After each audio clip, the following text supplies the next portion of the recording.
lammiilee keenya Oromoo kaabaa hanga kibbaatti akkasumas ba'aa hanga dhiyaatti dararamni irra ga'u bara baraan hammaachuun itti fufee jira.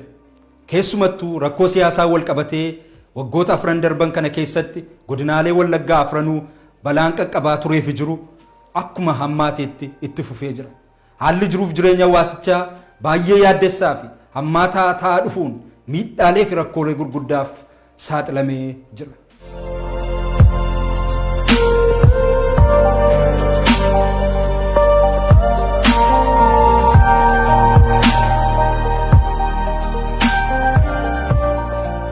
The Oromos of Wallagga have been continuously living under restrictive command posts for almost 4 years. Under these conditions, the economy has suffered because of limited and restricted transportation systems. Sporadic availability of communication systems such as telephone and internet services isolated the zone from the rest of the world. Not having enough farming products, fear of working in the field, has exposed the entire Oromo population into severe starvation, and a normal life remained as a thing of the past. Oromoon Wallaggaa erga labsii command postii jala jiraachuu eegalanii amma kunoo waggaa 4 lakkoofsisuuf adeema. Sababa labsii command postii kanaaf dinagdee fi geejjibni godinaalee Wallaggaa gaadi'amuun uummanni miidhaa hammana hin jedhamne keessumsiisaa jira. Hanqinnii fi addaancituun tajaajila hawaasaa kan akka telefoonaa fi intarneetii hawaasni Wallaggaa zoonii 4 keessa jiru addunyaa waliin akka quba waliin qabne gochuun qobaatti adda baasee miidhaa guddaa geessisee jira.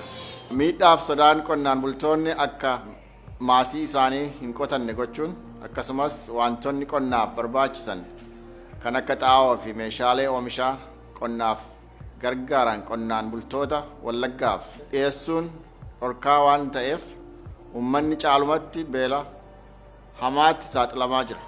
Rakkinni hamaan kun ummanni Wallaggaa qeeb qabeenya isaarraa buqqa'ee akka godaanu gochuun buqqaatonni kun bakka buufatan dhabuun gargaarsa tokko malee dararamaa jiru. Gidiraa fi dararaan uummata irratti baay'achuun hawaasni naannoo sanaa nagaa fi bilisaan jiraachuu jechuun kan darbee fi kan hin danda'amne ta'ee mul'ataa jira. Baay'inni balaa naannoo Wallaggaa keessatti deemaa jiru namoota miidhaa kana keessa jiraniif kan yeroo kennu miti. Balaa hamaan naannoo Wallaggaa keessa jiru jiruuf jireenya hawaasichaa rakkoo hamaaf saaxilee jira. Rakkoo nageenyaan wal qabatee lubbuun namoota du'anii kumaatamatti lakkaa'ama. Ammas duuni kun akkumatti rufetti jira. Hawaasni kun deebi'ee dhaabbachuu qaba. Qeessaattis deebi'uu qaba. Kanaaf hawaasni kun ijaaramuu qaba.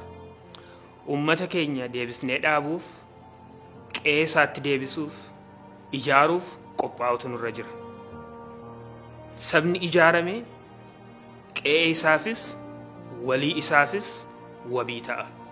Akkuma dhagaa fi argaa jirtan yeroo dhiyoositti lola bifa addaan lammii keenya irratti banameen lubbuuf qabeenya hedduutu ba'aa jira. Namoonni kumaatamaan lakkaa'aman qe'ee isaanii irraa buqqa'anii du'aaf jireenya gidduu jiru. Kanaaf egaa waldaan Wabii Maccaas gargaarsa walitti qabuuf sagantaa dirmannaa Oromoo Wallaggaa buqqa'aniif jedhu qopheessaa jira. Guyyaan sagantaa kanaas bitooteessa yookiin Maarch 26 2022 sa'aatii 2 Central Standard Time 12 PM US Pacific Time 3 PM Eastern Time 6 AM Sydney Australia 8 PM Germany Norway Sweden warra jiraataniif akkasumas warreen Toronto Canada jiraataniif 3 PM ta'a jechuudha. Hawaasni keenya bal'aan Minnesota fi naannoo ishee jiraatanis qaamaan akka sagantaa kana irratti argamtan abdii guddaa qabna. Teessoon sagantaa kanaas Friendly High School 6000 West Moor Lake Drive Northeast Minneapolis zip code 5432 lakkoofsi bilbilaa 612-735-6871 irraan deebi'aa 612-735-6871. Egaa hawaasni keenya addunyaa kana irraa bakka garaagaraa jirtan karaa marsariitii yookiin onlaayinii akkaataa isin qooda fudhattan haala isiniif mijeessaatti jirra. Carraa kanaan lammii keessaniif dirmadhaan adaraa keenya galatooma.